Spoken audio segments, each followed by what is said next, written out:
जातिगत जनगणना सामाजिक अर्थनैतिक और शिक्षा क्षेत्र में किए केते पछुआ ताकू सामिल करा जाऊ 50% संरक्षण व्यवस्था को उठा जाऊ जार संख्या जिते से अनुसार संरक्षण दि जाऊ। केंद्र सरकार जातिभित्तिक जनगणना करने निष्पत्ति पर ए दाबी रखी बीजेडी दल कही समस्त दाबी आगे केंद्र सरकार मुंड नुआई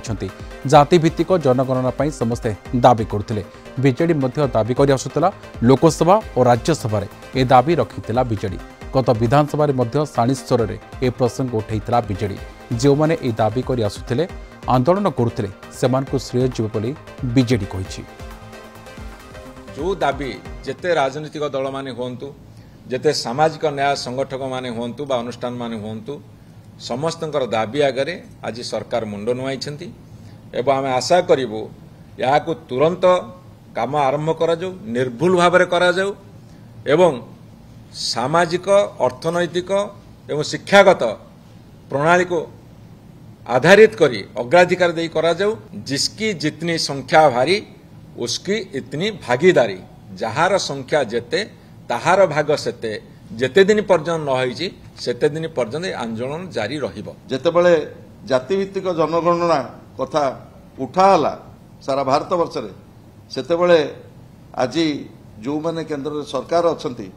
सेमानकर मत थिला जदि जातिभित्तिक जनगणना करा जाए तेबे समाज दुई भाग रे विभक्त हबो। जेतेबेले सारा भारत वर्ष रे ये स्वर अत्यंत शाणित हला एवं ये स्वर को आगो को किभଳି भाबरे निया जिवो सेति जेतेबेले प्रांतीय स्तर रे जनमत सृष्टि हला सेतेबेले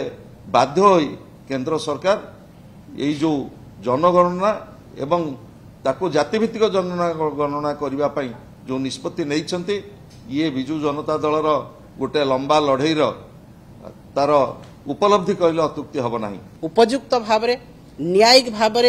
जाति जनगणना करा जाऊ उपयुक्त जो जाति जो भागीदारी हिस्सादारी तांकर अछि जेते अछंती से माने तांको सेही भलिया भागीदारी दिया जाऊ एवं निर्वाचन स्टैंड भाभी जेमिति अनेक पार्लियामेंट रे बिल पास होईची अनेक कैबिनेट रे पास होईची ए पर्यंत ताको से माने लागू करी नाहंती महिला संरक्षण कथा कह जाऊ आहुरी कथा सेही भलिया एई जाति जनगणना मध्य निर्वाचन स्टैंड न हो।